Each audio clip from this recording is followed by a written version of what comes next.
Mga kwento ni Thelmo.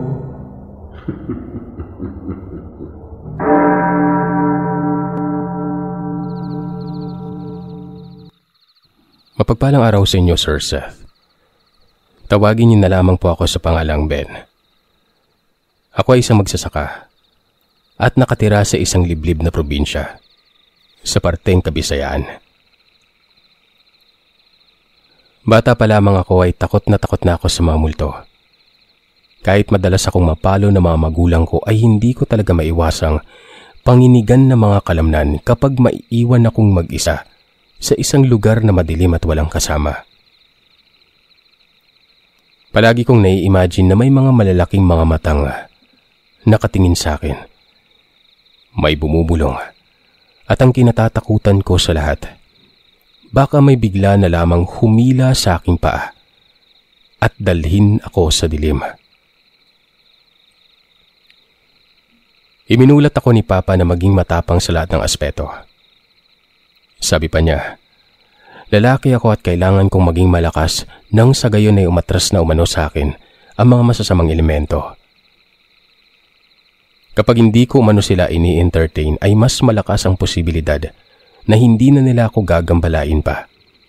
At nakakatiyak na ako sa aking sarili na mas may pananalig pa ako sa Panginoon kaysa sa iba pang bagay. Nagagawa ko na sanang makalimutan ang tungkol sa takot ko sa mga multo. Kung hindi lang ba, biglang nagbago ang aking pananaw nang masaksihan ang isang nakakahindik na bagay na naging laman ng aking mga bangungot. Ang tungkol sa mga kababalagang nananahan sa lumang bahay ni Auntie Kelly sa bayan. Dito ako nakaranas ng napakaraming kababalagang magpahanggang ngayon. Hindi ko makakalimutan. Siguro may sumpa ng nasabing bahay na ito. Dito kasi nagkasakit at namatay ang aking tiyahin. Dito din disgrasya ang mga sumunod pang nanirahan, maliban nga lang sa amin na may orihinal naman talagang tahanan sa bukid. Mas gusto kasi namin doon dahil malapit kami sa aming tahanan. Baliwala na po si Auntie Kelly. Namatay siya matapos ang pinakahuling chemotherapy na isinagawa sa kanya. Malala na ang cancer niya noong mga panahon na yon. Kaya imbis na magpakasal sa kasintahang si Brian na taga-Canada, ay tinalikuran niya ang nobyo at namuhay ng ilang taong malungkot at nag-iisa. Nakakagulat nga ang klase ng cancer na meron siya. Madalas siya bagsukan ng putik at naninigas din ang kanyang tiyan. Gustong-gusto namin siyang ipadala sa albularyo pero siya naman itong ayaw. Iba kasi ang duda namin, lalo na at lumalala ang kanyang karamdaman tuwing araw ng Martes at Biyernes. Naisip ko, nangyayari lang naman ang mga bagay na yun kapag kinukulam ang isang tao, di ba? Tapos ay napakaraming insekto kaming nakikita. Partikular na sa kanila ang mga itim na tipaklong. Kung saan-saang parte ng bahay namin sila nakikita. Minsan ay may mga makamandag na insekto na kagaya ng mga tarantula, tsaka udto-udto. Yung udto-udto ay yung parang maliit na ahas pero kasing haba lang ng hintuturong daliri ng isang tao. Tapos ay ganon din kataba. Hindi ko alam kung ano ang tawag nun sa Tagalog pero sa pagkakaalam ko, lahat ng nakakagat nun inaantok tuwing tanghali. Sinyalis na nanghihina ang isang taong nakagat dahil sa kanyang kamandag. Manghihina ng manghihina ang biktima hanggang sa tuluyan ng mamatay. Bilang natatanging kaanak ni Auntie, ay hindi namin siya iniwan. Ang totoo niyan, siya ang masasabi naming kaanak na may sinasabi sa buhay. May malaking bahay at mga ari-arian. May mga sasakyan. Mamahaling alahas at lupaing kami lang din ang nagtatrabaho. Hindi maramot si Auntie, Lahat binibigay sa amin. Palagi niyang sinasabing mag-aaral akong mabuti dahil hindi sa lahat ng panahon nasa tabi ko ang aking mga magulang. Balang araw, lilisan din sila sa iba't ibang paraan nga lang. Bilang ganti sa kanyang kabutihan, sa amin ay kami ang nag-alaga sa kanya at sinasamahan siya sa ospital. Nagbago lamang yun nang basta na lamang dumating sa kanyang bahay ang dating kasintahan. Kailan lang nang madiskupre ni Brian ang tungkol sa sakit niya. Labis na nalungkot si Brian. Saksi kami sa ginawa nilang komprontasyon nang bigla ang dumating ang lalaki sa bahay. Naghagulgulan silang dalawa at kami man ay naging emosyonal na rin nang marinig mula kay Brian na kahit may sakit si Auntie Kelly ay nakahanda naman siyang alagaan ng aking tiyahin at mahalin ito habang buhay.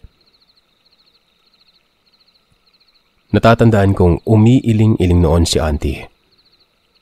Naisip ko, sobrang bait niya gawa ng ayaw niyang sayangin ni Brian ang kanyang buhay sa isang taong malapit ng lumisan. Hindi ko naman alam na iba pala ang nais na ipakahulugan ni Auntie ng mga oras na yon. Anya, papayag siya na bumalik sa buhay niya si Brian pero mananatili ako sa tabi niya. Pumayag naman ako. Malapit kami ni Auntie kaya hindi ko siya magawang pabayaan na lang. Bilang respeto at pagbibigay ng katuparan sa huling kahilingan niya, hinayaan ni na Lola at Lolo na magsama ang dalawa sa bahay ng aking tiyahin. Nagmistula akong third wheel sa kanilang dalawa. Nalabis ko talagang ipinagtataka. Para bang ayaw ni Auntie na naiiwan ng silang dalawa lang ni Brian. Minsan, kinausap ako ni Auntie Kelly ng sarilinan. Anya, huwag umano akong masyadong magtitiwala ng lubusan sa mga magagandang bagay kong nakikita. Hindi lahat ng yon totoo. May iniabot siya sa aking jewelry box na may lamang kwintas. Itago ko umano yung bagay na yon at kahit na kailan ay huwag ipagkakatiwala kay Brian. Mamahalin ng nasabing kwintas. Nagkakahalaga ito ng 20 milyong dolyares kung ibebenta. Nanginginig ako pagkatanggap sa jewelry box na yon. Sa akin na umano ang nasabing kwintas at ibigay ko sa babaeng tunay kong mapapangasawa. Matapos yun ay may isa pa siyang binigay sa akin. Isang tunay na replika ng nasabing kwintas. Pinakiusapan niya ako na isuot ito sa kanyang leeg na pinaunlakan ko naman. Anya, replika ang nais niyang manatili sa kanyang leeg hanggang sa siya ay mamatay. Pero ang tunay, wag na wag kong ilalabas kahit anuman ang mangyari. Gusto ko mang magtaka. Hindi na lamang din ako nagsalita. Tinanggap ko ang binigay ni Auntie. Anya, mahalaga sa kanya ang kwintas pero hindi siya makakapayag na mapunta ito sa kahit na sino lang. Ang nararapat na magmay-ari nito ay ang kanyang mga kadugo lamang. Pagkatapos noon, pumanaw na si Auntie. Ni hindi man lamang kami mas nagkaroon ng pagkakataon para magkausap. Labis akong nabigla sa pangyayari pero wala naman akong magagawa kung talagang nais na niyang lumisan. Naipaalam ko na sa lahat ang kaanak ang nangyari kay Auntie. Lahat ay nagluksa. Ilang oras din ang tinunganga namin bago nagdesisyon na kailangang maasikaso na namin ang labi ni Auntie noon. Sa tulong ni Tatay, dinala namin si Auntie sa isang punerarya. Sabi niya, bantayan ko ang pag-imbalsamo sa kanya at may mga pipirman lamang daw si Tatay sa opisina ng punerarya. Kinuha ko ang replikang kwintas. Hinawakan ng ilang sandali. Ninanamnam ko ang sakit ng pagkawala ng aking butihing tiyahin. Malawak ang espasyo ng morgue. Malinis, walang kalat pero may kakaibang matapang na amoy akong nalalangap sa paligid. Kagaya ng pinaghalong gamot. Kagaya ng formalin. Sa isang pwestong naroroon ang kamang pinaghigaan ni Auntie. Maputla na siya ng tuluyan. Ang kanyang kanina ay mainit pang balat ay sobrang lamig na. Hindi ko siya iniwan kahit nang simula na ang proseso ng pag-iimbalsamo sa kanya. Ni kahit kisap mata, hindi ko ginawa. Hindi ko akalaing dito ako makakapansin ng mga nakakatakot na bagay na minsan ay hindi ko inaakalang makikita ko. May babaeng basta na lamang tumawid sa akin noon. At sa pagitan ng nakatalikod na imbalsamador, sigurado akong hindi siya tao. Lalo na't kitang-kita ko ang kanyang mga paa na hindi nakasayad sa sahig. Sanlaksang kilabot kaagad ang aking naramdaman. Basta na lang akong natakot at napasiksik sa aking kinauupuan. Paano nangyaring nakikita ko ng malinaw ang kung sino mang nilalang na yon? Tapos ay tumagos lang sa pintuan ng silid na kinaroroonan namin ngayon. Saglit na umalis ang imbalsamador. Kaya naiwan ako sa silid kasama ang bangkay ni Auntie. Ewan ko ba, mas lalo akong nanlamig ng mga oras na yon. Nararamdaman ko ang matinding kilabot na hindi ko dapat kinatatakutan. Nabingi ako sa lakas ng kabog ng aking dibdib. Hindi ko alam kung bakit mangyak-ngiyak akong napatitig sa bangkay. Naimbalsamo na siya. Pero naririnig ko ang nahihirapan niyang ungol na para bang binabangungot. Nanginginig na niyakap ko ang aking tuhod. Samot-saring eksena kaagad ang nakita ko sa aking balintataw. Naroong bumangon si Tia at magpapakita ng nanlilisik na mga mata. O baka mag-alaswang at basta na lamang akong daluhungin nang hindi ako handa. Natatandaan ko pa sa mahinang tinig. Sinabi ko sa kanya na, "Tita naman huwag mo naman akong takutin. Mahal mo ako, di ba? Wala namang ganyanan. Yung mga taong nang api sa'yo, yun yung takutin mo. Wag ako. Pakiusap." At naramdaman kong tumigil na ang mga ungol na yon. Bumalik din naman kaagad ang imbalsamador makalipas ang ilang minuto. Binihisan ng damit ng bangkay at nilagyan ng makeup. Saka ko ibinalik sa kanya ang replikang kwintas. Napansin kong nangislap ang mga mata ng imbalsamador pero hindi ko na siya pinansin pa. Nailagay na si Auntie sa kabaong at inihatid ulit sa kanyang bahay sa bayan. Sinalubong kami ni na lolo at lola. Pawang malulungkot ang kanilang ekspresyon. Hinanap ko si Brian sa kumpulan. Pero wala ito. Hinayaan ko na ang matatanda na siyang mag-ayos sa pagpepwestuhan ng labi ni Auntie. Umakyat ako sa itaas, sa ikalawang palapag para hanapin si Brian. Nais kong personal na i-anunsyo sa kanya na dumating na ang labi ng kanyang pinakamamahal na asawa. Ewan ko ba kung bakit siya itong mister ng aking tiyahin, ay hindi siya ang nagdala at nagbantay sa punerarya. Gayunpaman, marami siguro siyang ginagawa at yung pagsama ko kay Auntie ay hindi na dapat ibinabanggit pa. Naabutan ko siya sa kwarto nila mag-asawa. Hinahalugog niya ang bawat sulok, maging ang mga bedsheet at kumot, nakatiwangwang.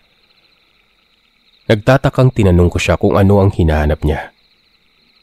Nagulantang si Brian at hindi na paghandaan ang pagsasalita ko sa kanyang likuran. Hindi magkanda o gaga sa pang-apuhap ng maisasagot sa akin si Brian noon, na para bang nahuli ko siya sa akto na may ginagawang kabulastugan. Gayunpaman, hindi ko napaghandaan ang sasabihin niya. Nakita ko raw ba ang kwintas ni Auntie? Tumango ako at sinabi sa kanya na suot ni Auntie ang kwintas at nasa kabaong. Nahagip ng aking tingin ang pagtagis ng kanyang mga bagang. Saka ko iniwan sa kwarto. Hindi ko alam kung bakit niya hinahanap ang kwintas pero nariyan na naman ang pamilyar na kabog sa dibdib ko. Maging ang mumunting tinig ng babala sa aking isipan na huwag kong ibibigay ang totoong kwintas. Ang alam ko lang, umalingaw-ngaw sa silong ang malakas niyang hagulgol sa pagluluksa. Nalungkot ng husto si Brian sa maagang pagpanaw ni Auntie Kelly. Araw-araw kaming nakasubaybay sa kanya at umasa na darating ang araw at magiging maayos lang din ang lahat. Na balang araw, matatanggap niya na wala na si Kelly. Pero hindi yun ang nangyari. Hindi niya kaagad ipinalibing si Auntie. Gabi-gabi siyang nakatunghay sa nakahimlay niyang minamahal. Kaya naman hindi ko maiwasang malungkot para sa kanya. Sa tuwing malapit nang matapos ang limitasyon ng gamot na nakaturok sa bangkay, ine-extend niya ito. At bilang pagbibigay ng respeto kay Brian, inayaan ko siyang maiwan sa tabi ng aking tiyahin hanggang sa maisipan na niyang matulog. Marami namang nakikipaglamay at naghihintay lang ng kanilang mga pagkakataon na makalapit sa nakaburol. Naisipan kong maupo sa isa sa mga monoblock chair. Pinagmamasdan ko ang mga kaanak kong kasama naming nagluluksa sa pagkamatay ng aking auntie. Napaiktad lang ako nang maramdaman yung tapik sa balikat ko. Isang ginang ang nalingunan ko. Namamaga din ang kanyang mga mata kakaiyak. Nagtatakang tinanong ko ang babae kung sino siya. Nagpakilala siya bilang si Aling Gina. At ayon sa kanya, hindi sakit ang ikinamatay ni Auntie Kelly, kundi barang. Hindi ako kagad nakapagsalita dahil sa kanyang tinuran. Bigla akong napipi. Ewan ko ba, hindi ko magawang kontray ng sinabi ng ginang. Hanya, kinulam umano ang tiyahin ko. Hindi lang namin alam kasi naniwala kami sa rason na una naming natuklasan. Naalala ko mga panahong umaatake ang sakit ni Auntie nung nabubuhay pa ito. Ang pagsusuka niya ng putik, ang pagdagsa ng mga peste katulad ng tipaklong, at ang paglalabasan ng mga makamandag na insekto. Lahat ng yon, may koneksyon nga ba? Naging interesante sa akin ang sinabi ng ginang. Para kasing may kakaiba sa kanyang mga isiniwalat sa akin noon. Lalo na sa sinabi niya na hindi lahat ng nakikita namin ay totoo. Hindi lahat ng umiiyak sa gabing yon ay totoong nakikiramay. Nilingon ko ang mga tao sa paligid sa kabinalingan ng matanda. Wala na siya doon. Naging malikot tuloy ang aking tingin sa paligid na para bang naging hulas ako habang isa-isang pinagmamasdan ng mga bisita at nakikipaglamay. Hindi ko maiwasang matuon ng pansin kay Brian. Nakita kong nagpupuna siya ng luha habang nakatunghay na naman kay Auntie. Labis-labis ang kanyang pangungulila at bakasyon sa kanyang muka. Nakita ko nang tapikin siya ni Lolo at inutusan na magpahinga na muna. Bahagyang tumango si Brian at dahan-dahang umatras sa kabaong. Nanliit ang aking mga mata nang mahagip ang kanyang kamay na tila ba may dalang patalim. Kumislap kasi yon sa liwanag pero hindi ka agad makikita dahil sinadyang takpan ng mga palad. Hinintay kong mawala sa aking paningin si Brian sa katumayo. Ako naman ang lumapit sa kabaong at pinagmasdan ang aking nahihimlay na tiyahin. Kulay puting bestida na may lace ang suot niya. Sa kanyang leeg ay nakasuot ang isang gintong kwintas na may pendant na yari sa diamante na ayon sa kasaysayan, pagmamay-ari ng isang prinsesa. Lahat umano ng susuot nun sa lamay ay magkakaroon ng ikalawang buhay. Napahawak ako sa kabaong. Hindi ko alam kung ano ang aking mararamdaman nang makitang medyo naggasgas ang seradora ng kabaong. Tila ba tinangkang buksan kanina lang. Kinabahan ako. Kita ko kanina na may bitbit na patalim si Brian. Posible bang tinangka niyang buksan ang kabaong habang abala ang lahat ng tao sa lamay? Tuliro akong lumayo sa kabaong at napaupong muli sa upuan. Sa hindi kalayuan, malapit sa main door ay may nahagip akong isang bulto ng babae. Nagsimula na naman sa pagkabog ang aking dibdib. May mali sa babaeng nakikita ko sa may pintunon. Tila ba nilalagpasan lamang siya ng mga taong paroon at parito? Hindi lang siya basta nilalagpasan. Literal siyang tinatagusan. Sanlaksang kilabot ang nadarama ko habang pinagmamasdan siya. Maluha-luha na ang mga mata kong nakatitig sa kanya pero hindi ko pa rin magawang kumurap. Sa takot na basta na lamang siyang mawala. Nagmadali ako sa paghakbang para sundan ng babae. Ayaw ko mang sabihin pero nagiging kamukha ito ng aking tiyahing nasa kabaong. Nang maabutan ko ang nagpapakitang multo, labis akong kinilabutan. Hindi nakasayad ang kanyang paa sa lupa, kaya alam ko na sa pagkakataong yon, hindi siya tao. Nakita ko nang lumibot sa hardin ng nilalang na natili sa isang poste. Ako naman ay nagkumahog sa pag-ahabol sa kanya pero natigilan din ng makitang iba na ang naging itsura ng aking sinusundan. Wala nang multo, pero napalitan ito ng isang maliwanag at may sinding kandila. Naramdaman ko ang pagtayuan ng aking mga balahibo sa buong katawan. Gayunpaman, hindi ako nagpaapekto. Sa pilitan kong inihakbang ang aking mga paa hanggang sa makalapit ako sa kinapwepwestuhan ng bulto kanina. Dito ko natagpuan ang isang sulat. Sulat ni Auntie Kelly para kay Brian. Pero hindi kagaya ng nakikita naming pagmamahalan ng dalawa. Ito ay tungkol sa pagnanais ni Auntie na hiwalayan si Brian noon. Dahil isang gold digger ang lalaking yon. Kalakip sa sulat ang isang impormasyon tungkol sa biglaang pagkakaroon ni Auntie ng sakit. At ang may kagagawan, si Brian.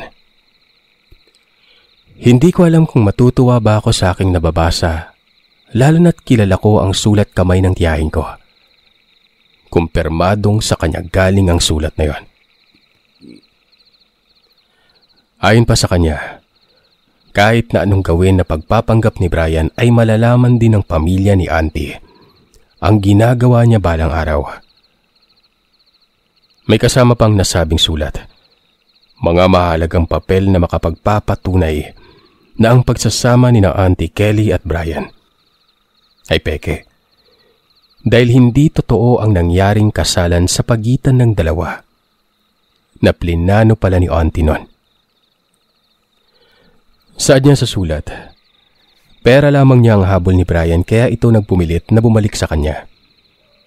Wala na siyang lakas para itaboy ang lalaki dahil mamamatay na siya. Sa halip ay gumawa siya ng palabas para makuha sa bitag si Brian. Kinausap niya ang kanyang abogado para ipakasal sila sa isang peking judge. Ang kanilang sumpaan ay pawang walang katotohanan na maski kaming mga kaanak ay hindi ito alam. Natulala ako sa aking mga nabasa. Biglang natuyo ang mga luha ko. Saglit akong namanhid sa katotohanan na may iba palang binabalak si Brian laban sa tiyahin ko.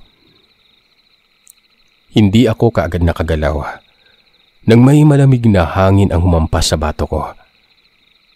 Para akong inaasar at kinukutya. Parang nasasabik sa aking nalalapit na pagkakasindak. Dali-dali akong lumingon at nahindik nang makita si Auntie Kelly. Sobrang putla at walang reaksyon ang mukha habang nakatitig sa akin noon. Dahil sa labis na takot ay wala akong nagawa kundi ang magtatatakbo sa sobrang sindak. Ilang araw ko ding hindi nakalimutan ang karanasan kong yon.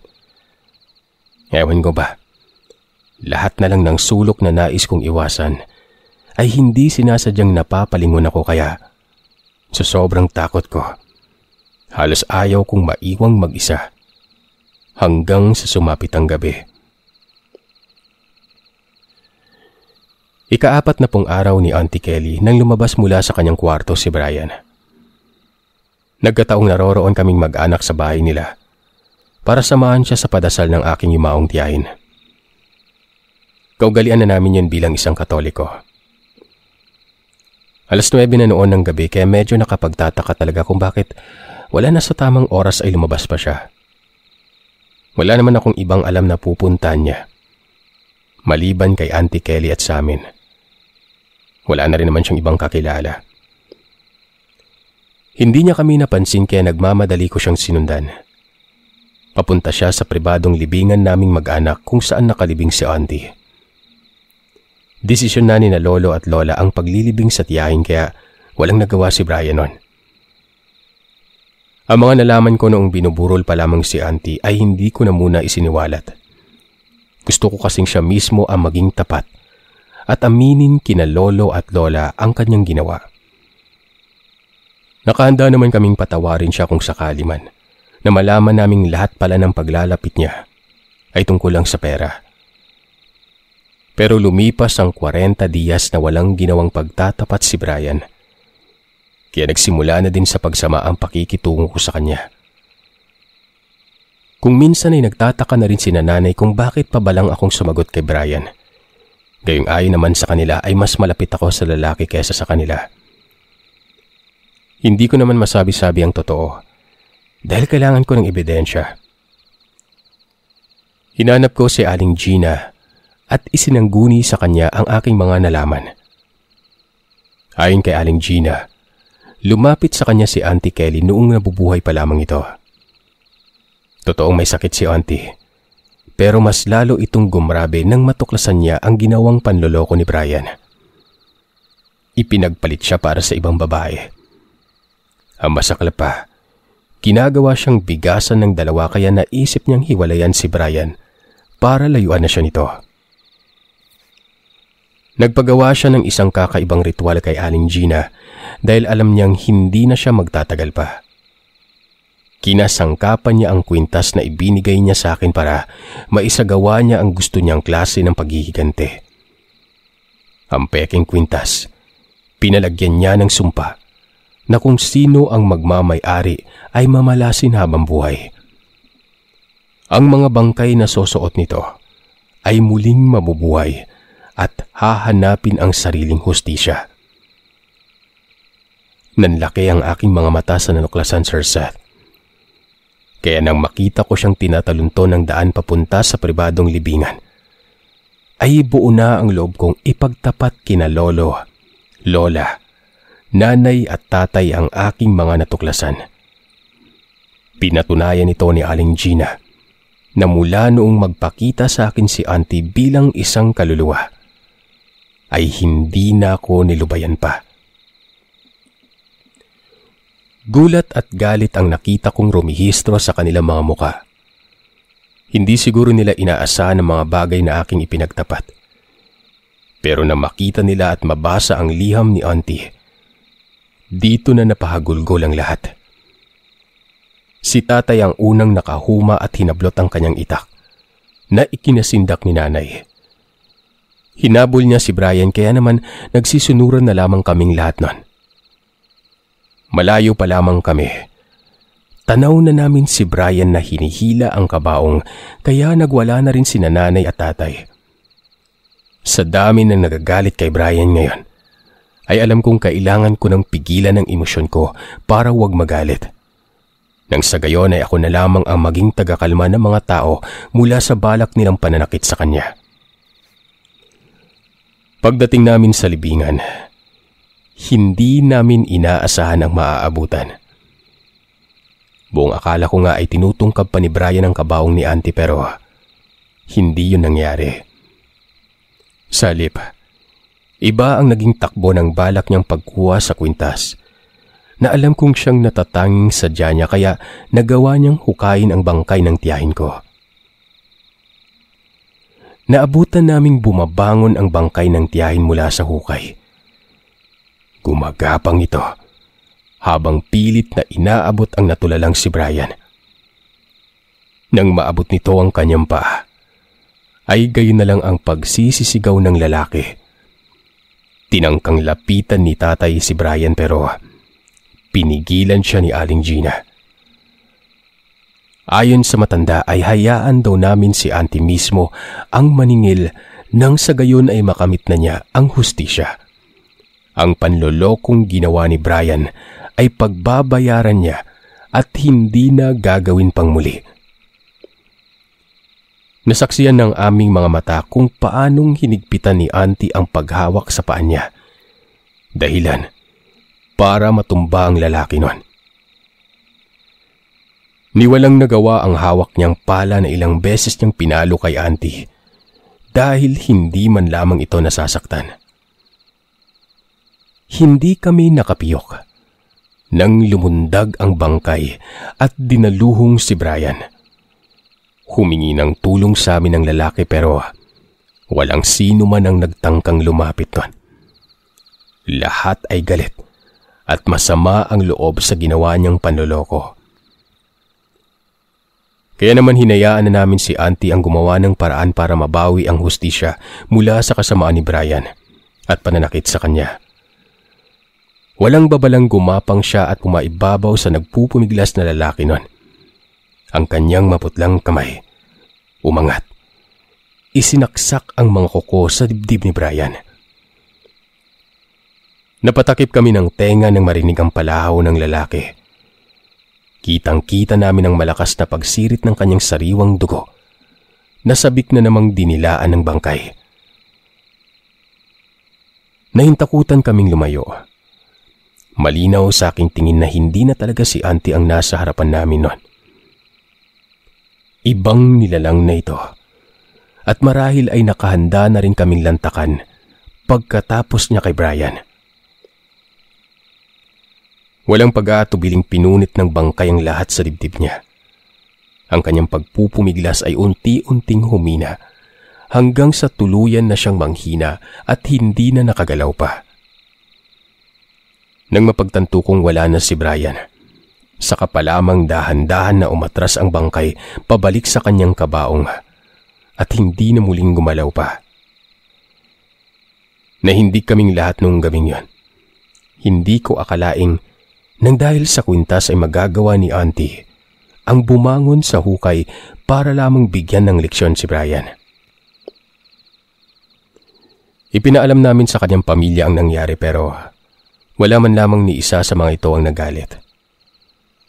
Ayon sa kanila, nasa Canada pa lamang sina Auntie at Brian ay sinasaktan niya ang tiyahin ko.